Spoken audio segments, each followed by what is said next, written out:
Hi everyone and welcome back to another music review. Today I am going through one of my favourite bands and also one of my favourite albums. Today we're going to go through Slipknot's original self-titled album. Okay, so Slipknot technically formed in 1995. They started performing with Corey Taylor and as Slipknot in about 1999. And this was also the year that they put out their first album, which we're going to talk about. This album was very successful for the band because after they did their set at Ozfest, then the album started taking off and they were selling quite a lot. And the album did chart, like it did do pretty well. For something that at the time wasn't much of a respected genre, to have a group of men from such a small place in Iowa to getting a charting metal album was really impressive.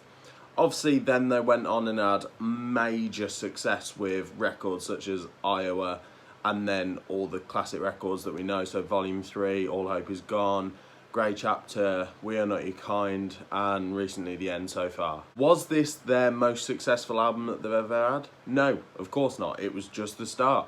But it is still my favourite album that they've ever done, and it's got some of my favourite songs that they've ever done. So let's talk about some highlights on this album. Okay, so the album starts off with a little bit of an interlude. Then you get into a really heavy, very Slipknot-esque song with Sick, which is a really good start to the album because it delivers Slipknot's catchy riffs, Joey's amazing drum skill, and everyone really works together on that song, so everyone's playing to their strengths. Corey coming in with amazing screaming, which is the same pretty much all the way throughout this album, because Corey Taylor with metal has become very melodic, but all the way through Slipknot he's been quite melodic. So you think of songs like Wait and Bleed on this album,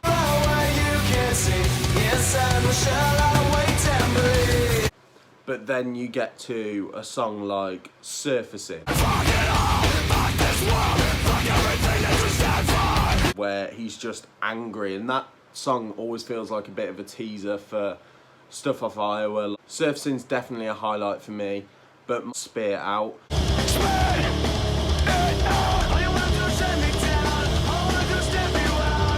which one of the most impressive things about that song is that is the demo. The demo is on the album, and it's still a fan favourite for Slipknot fans. It's just got that edge to it. It's fast, it's somewhat catchy. And again, it's whenever you see a video of them playing live, even though live they always look amazing, when they're playing Spear Out, they are all going for it. And it's just got that energy, and that's something that Slipknot really brought to the scene. Like, yes, they've got a gimmicky look. Yes, they're angry and they were psychotic back in the day, but they brought energy.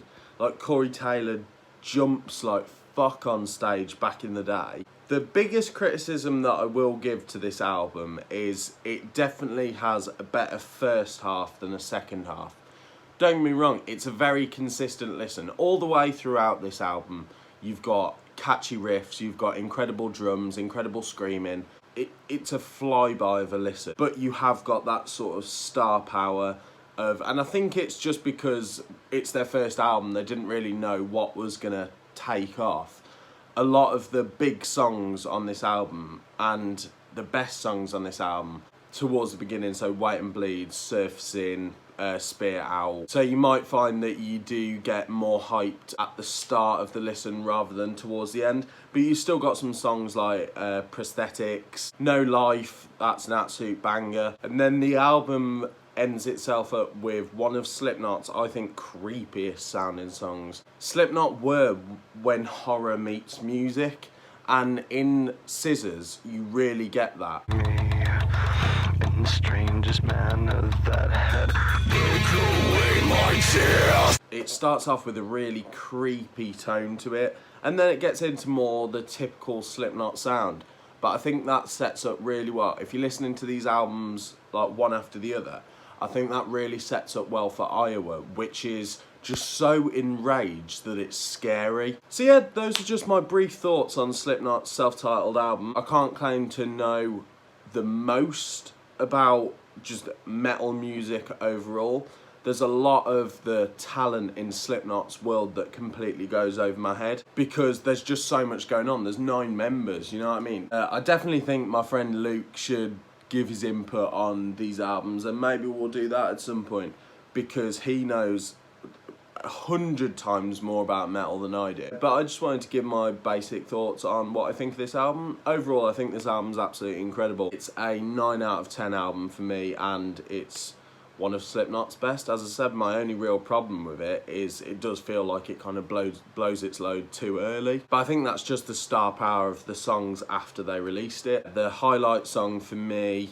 in fact there's 2, so I'm going to go Surfacing, number 1, and then Spear Out, number 2. But the good thing is there's no real lowlights. There isn't a dud on this album. Like, yeah, there's the interlude at the start, but it's short, so fuck it, doesn't really matter. So thank you for watching this video, guys. Don't forget to like, subscribe, comment down below what you thought of it, and I'll see you very soon. See you later.